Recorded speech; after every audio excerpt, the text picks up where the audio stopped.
Hi again then guys, and welcome to another Forza Horizon 3 speed build. This time we're going slightly further down the sports car food chain to the Mazda MX-5, a much more affordable, more beginner friendly, certainly less powerful choice of sports car, and a much more conventional sports car, not really an exotic by any means. This is the newest shape MX-5 currently on the game, and this is the one which we're starting with.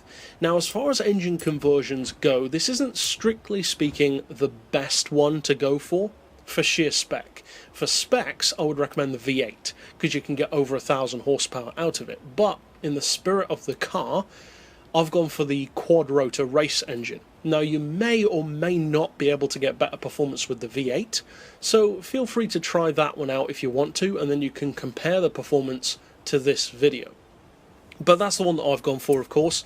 This is incidentally a YouTube exclusive tune. It's not on my storefront, so there's plenty of room for variation as far as that goes. Now, for the drivetrain, I would recommend all-wheel drive. Some people may not want that. Of course, that's down to you. Then for the rest, you guys know the drill. Increase the power, lower the weight, improve the grip.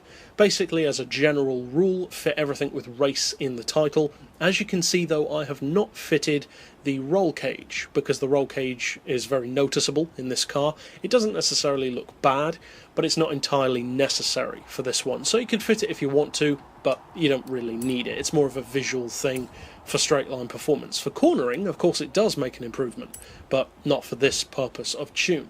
Now, performance is pretty good. It's not earth-shattering, but certainly not slow. 2.2 to 60, 4.8 technically to 100, 253 flat out. Those are some good numbers. Now, as far as the gearbox, I would recommend 3.5 for your final drive, then individual gears, which will be pretty familiar to people who have used my setups before. 2.89 for first, then 1.99, 1.49, 1.16, 0.94, and 0.78. So basically all you're really changing is the final drive on this one. Then for the alignment, we've gone for neutral, camber and toe, unless of course you want some. Some people may want to stance it and lower it, Mad Mike style. Of course, that's down to you. As far as the caster angle, I've gone for 4 degrees, as you can see. Again, just for a mix between stiff and loose, not too much either way.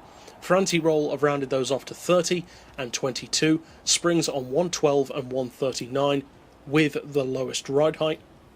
As far as dampers, I've got those on 13, 15, 6 and 7. Aero, of course, doesn't apply. And finally, for the diff, I've got 100% on acceleration, as I usually would, 0 on deceleration, and as I often do, a 70% split in favour of the back end. You may want to go more to 75 or 80 if you like to drift the car, but of course that's not the primary purpose of this tune. It's more just about the straight line speed. So, with that being said, let's see what that straight line speed is like. Now, this really is one of those cars that you don't usually use for straight line performance, especially not top end, but as it happens, it's pretty good. It's one of the quickest small sports cars in the game in terms of top end speed. So if you do decide to use this car for that, it does certainly offer a good amount of straight line performance, especially given that it has 718 horsepower, which is nowhere near what cars which we would usually build have. In some cases that's less than half the power. So that's pretty good. Now, as it happens, you can go beyond the benchmark, as you can see here, and even get it up around 255. But it can comfortably get up around 250. Getting it up to 255 takes a little bit longer. As you can see though, it can definitely do it, and it's a really fun car. So, if you do decide to use this build, or some variation of it, I hope you have a lot of fun with it, and enjoy racing it as well. And of course, there are plenty more to check out on the channel. But for now, as always, thanks for watching.